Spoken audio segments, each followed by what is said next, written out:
오늘 하루는 어떠셨나요? 힘들었다고요? 잠이 잘 오지 않는다고요? 그렇다면 노마즈 타로를 통해 오늘의 운세를 확인해보는 건 어떤가요? 러시아 민담으로 보는 오늘의 타로 운세 시작합니다.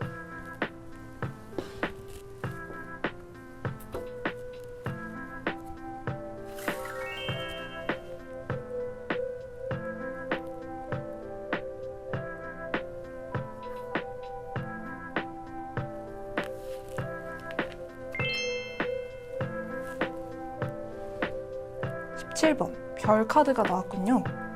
이 카드는 염소로 변한 이반 슈카와 되살아난 누이 알료누 슈카라는 민담을 모티브로 하고 있답니다. 하늘에는 밝은 별이 떠 있고 그 아래에는 슬픈 눈으로 별을 바라보고 있는 소녀가 있습니다. 그리고 소녀는 염소를 어루만지고 있습니다. 과연 무슨 일인 걸까요? 우선 이 이야기를 들려드리도록 할게요.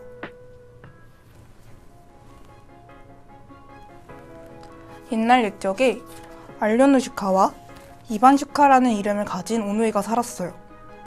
어느 날 오누이의 부모님이 갑작스레 돌아가시고 두 아이는 숲을 떠돌게 되었답니다. 길을 가던 이반 슈카는 너무도 목이 말랐습니다. 하지만 누나 알료누 슈카는 이렇게 말했어요. 안 돼, 우물을 찾기 전까지 조금만 참아보자. 이반 슈카는 고개를 끄덕였어요. 하지만 얼마 지나지 않아 누이의 당부를 잊은 이반 슈카는 그만 물을 마셔버리고 말았어요. 하필 그 물은 염소들이 먹던 물이었죠. 그 순간 이반 슈카는 염소로 변해버렸습니다. 알료누 슈카는 순식간에 동물이 되어버린 동생을 붙잡고 엉엉 울었어요. 그때 길을 지나가던 부유한 노신사가 그녀에게 말을 걸었죠. 무슨 일이니? 알료누 슈카는 자초지종을 설명했습니다. 사정을 알게 된 부자는 알료누 슈카에게 자신과 결혼해준다면 염소로 변해버린 동생을 안전하게 보호해주겠다고 말했어요. 알료누 슈카는 그의 제안을 수락했고 그들은 함께 행복하게 살았습니다. 물론 염소로 변한 이반 슈카도 잘 돌보아 주었죠. 그렇게 평화로운 날들이 흘러갔고 순탄한 미래만 남은 줄 알았던 그때 갑자기 마녀가 나타났어요. 마녀는 알료누 슈카에게 말했습니다. 같이 강까지 가주면 네 남동생을 다시 사람으로 변화시킬 수 있단다. 그 말을 들은 알료누 슈카는 냉큼 마녀를 따라갔습니다. 하지만 마녀는 그녀의 목에 돌을 하나 매더니 그대로 그녀를 물에 빠뜨려 버렸죠. 그 때문에 알료누 슈카는 물 밖으로 나올 수 없었어요. 그 사이에 마녀는 알료누 슈카로 변신하여 그녀의 집에서 살기 시작했죠. 다른 사람들은 이상한 점을 눈치채지 못했지만 오직 염소로 변한 이반 슈카만이 그녀가 마녀임을 알아보았습니다.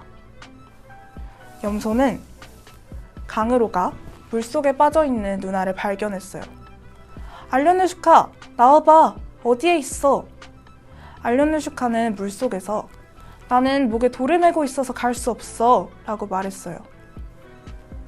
하필 그 광경을 마녀가 목격했고 그녀는 자신의 잘못을 들키고 싶지 않아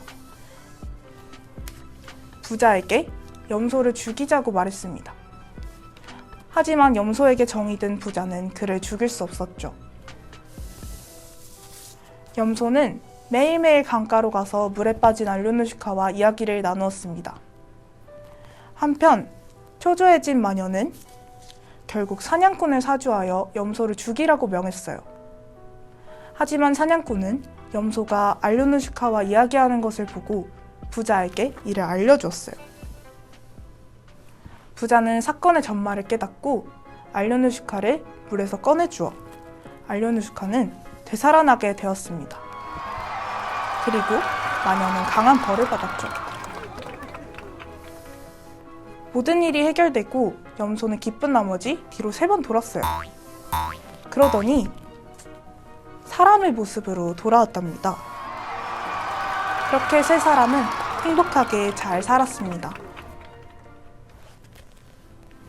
타로 카드는 이 이야기에서 알료누 슈카가 염소로 변해버린 동생을 붙잡고 울고 있는 장면을 포착했습니다.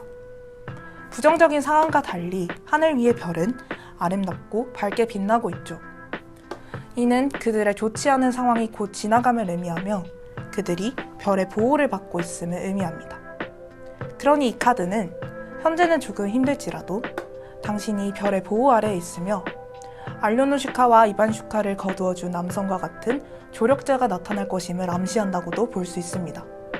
그러니 절망 속에서도 별을 바라보고 있는 알료누시카처럼 절망 속에 매몰되지 않고 희망을 가지세요. 눈부신 기적이 당신을 찾아올지도 모릅니다. 자, 여기까지가 타로카드의 해석이었습니다. 그런데 여기서 끝이 아니죠. 또 주목할 만한 점이 있습니다. 이 민담은 러시아의 역사와 문화를 반영하고 있기도 하답니다. 첫 번째, 이 이야기의 근간인 아무 물이나 마시면 안 된다는 금기는 러시아의 수질과 관련이 있습니다. 러시아를 포함한 유럽 국가는 물에 석회수가 많다고 해요. 예민한 사람은 조금만 물을 마셔도 몸에 두드러기가 나고 설사를 할 정도죠. 또한 러시아는 물이 풍부한 것에 비해 물 오염이 심각하기도 합니다. 코트라에 따르면 러시아 전체 물 자원의 절반 이상이 마시기 부적합하며 특히나 지하수의 30%마저도 심각하게 오염되었다 합니다. 원인은 아주 다양한데 하천 바닥으로부터 귀금속이나 원석을 찾아내려는 사금 캐기, 열악한 상하수도 환경, 오폐수 처리시설 부족으로 인한 산업용수 처리 문제 등이 대표적입니다. 이러한 수질 문제 때문에 러시아에서는 아무 물이나 마시면 안 된다는 금기를 샘물을 먹다 염소가 되는 민담으로 전승시켰다고 볼 수 있습니다. 두 번째, 이 민담은 러시아의 과거 조혼 풍습을 반영하고 있기도 합니다. 러시아는 전통적으로 조혼 문화가 있는데요. 이는 바실리 푸키레프의 불평등한 결혼이라는 그림에서도 잘 확인할 수 있습니다. 그림 속에는 노인과 어린 소녀의 결혼식이 펼쳐지고 있습니다. 이 그림은 종종 빚을 갚지 못하는 농노의 어린 딸을 놀이개로 취하는 부자 노인을 풍자하는 작품이라 해석되곤 합니다. 그림 속에서 가장 밝게 묘사된 소녀는 우울한 표정을 짓고 있으며 그녀의 결혼 상대인 나이든 남성은 발갛게 상기된 얼굴을 하고 있다는 해석이 주를 이루죠. 그림은 19세기 중엽 러시아의 현실을 보여줍니다. 당시에는 돈 문제 때문에 어린 여자아이가 나이 많은 부자 남성과 결혼하는 경우가 흔했다고 합니다. 알료누슈카와 그녀를 거두어준 부자의 이야기와 비슷해 보이지 않나요? 물론 카드 속 이야기의 알료누슈카는 불행한 결혼 생활을 하진 않았으니 어쩌면 이 이야기는 어린 소녀들에게 나이 많은 남성과의 결혼에 대해 거부감을 갖지 않게 하려는 목적이었을지도 모릅니다. 이렇듯 타로 카드를 통해 오늘의 운세와 러시아의 역사, 문화까지 살펴보았는데요. 정리하자면 첫째, 민담 속 물과 관련된 금기는 석회수가 대부분이라는 러시아 수질의 특성을 반영한 것이라 볼 수 있으며 둘째, 알료누슈카와 이반슈카를 거두어준 부자 남성은 19세기 러시아의 현실을 반영한 것이라 볼 수 있었습니다. 결론적으로 이 카드를 뽑은 당신에게 어두컴컴한 숲에서 길을 잃은 기분이 들지라도 하늘을 올려다보라는 말을 전하고 싶습니다. 밤하늘의 별은 당신의 편이에요. 이 어둠이 걷히고 곧 해가 밝아올 거라는 믿음을 가지며 별의 가호 속에서 편안한 밤 되시길 기원합니다. 노마즈 타로로 보는 오늘의 운세는 여기까지입니다. 다음 영상에서 만나요.